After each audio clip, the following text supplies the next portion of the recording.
శ్రీమాత్రే నమః. మిత్రులందరికీ శుభోదయం. ఈరోజు శ్రీ క్రోధినామ సంవత్సర పాల్గొన శుద్ధ దశమి ఆదివారం. ఈరోజు దశమి ఉదయం 10:47 వరకు ఉంది. తదుపరి ఏకాదశి. ఈరోజు పునర్వసు నక్షత్రం. ఈరోజు మార్చి 9, 2024 25వ తేదీ ఆదివారం. ఈరోజు వర్జ్యం మధ్యాహ్నం 2:24 3:58 వరకు ఉంది. దుర్ముహూర్తం సాయంత్రం 4:32 5:20 వరకు కూడా దుర్ముహూర్తం ఇవ్వడం జరిగింది. ఈరోజు పంచాంగరీత్యా ఈ రకమైనటువంటి ఫలితాలు వచ్చేస్తున్నాయి. అలాగే ఈరోజు నక్షత్రాలు అయినటువంటి పునర్వసు నక్షత్రం ఎవరికి తారాబలం కుదురుతుందో మనం పరిశీలించినట్లయితే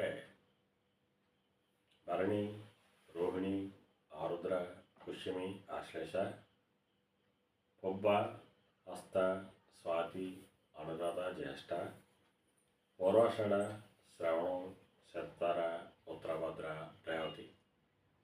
ఈ నక్షత్రంలో జన్మించినటువంటి మన మిత్రులందరికీ కూడా ఈరోజు నక్షత్రం అయినటువంటి పునర్వసు అనుకూలంగా ఉంటుంది.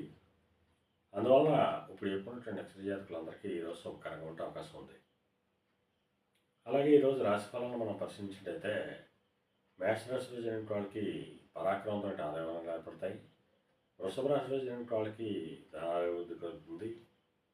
మిథున రాశిలో జరిగిన వాళ్ళకి కార్యజయం కలుగుతుంది. కర్కాటక రాశిలో జరిగిన వాళ్ళకి అనారోగ్య సూచన ఉంది. సింహరాశిలో జరిగిన వాళ్ళకి వ్యాపారంలో లాభాలు ఆర్జించే అవకాశం ఉంటుంది. కన్యా రాశిలో జరిగిన వాళ్ళకి ఉద్యోగ అవకాశాలు పెరుగుతాయి. తులారాశిలో జరిగిన వాళ్ళకి పితృరాజధానికి సంబంధించి శుభవార్తలు వింటారు. వృశ్చిక రాశిలో జరిగిన వాళ్ళకి అనారోగ్య సూచన ఉంది. ధనురాశిలో జరిగిన వాళ్ళకి కలత్రపరక ధనలాభం కలుగుతుంది. మకర రాశిలో జరిగిన వాళ్ళకి శత్రుభయం కలుగుతుంది. కుంభరాశిలో జరిగిన వాళ్ళకి సంతానానికి సంబంధించిన శుభవార్తలు వింటారు. మేన రాశిలో జరిగిన వాళ్ళకి ఆకస్మిక ప్రయాణాలు చేయాల్సిన అవసరం ఉంటుంది. ఈరోజు ద్వాదశ రాశి ఫలితాలు ఈ రకంగా తెలియడం జరిగింది. అలాగే ఈరోజు రాజకీయ రంగంలో ఉన్న వాళ్ళకి కానీ, సమాజంలో ఉన్నత వర్గాల్లో ఉన్న వాళ్ళకి కానీ, ఉన్నత కుటుంబాల్లో ఉన్న వాళ్ళకి కానీ ఈరోజు మిక్కిలి శుభదాయకంగా లాభదాయకంగా ఉండే అవకాశం ఉంది.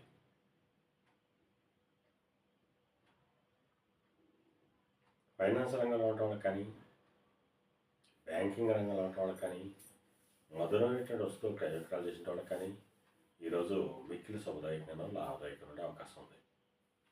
అలాగే ఈరోజు ఆదివారం దశమి ఏకాదశి కలయిక.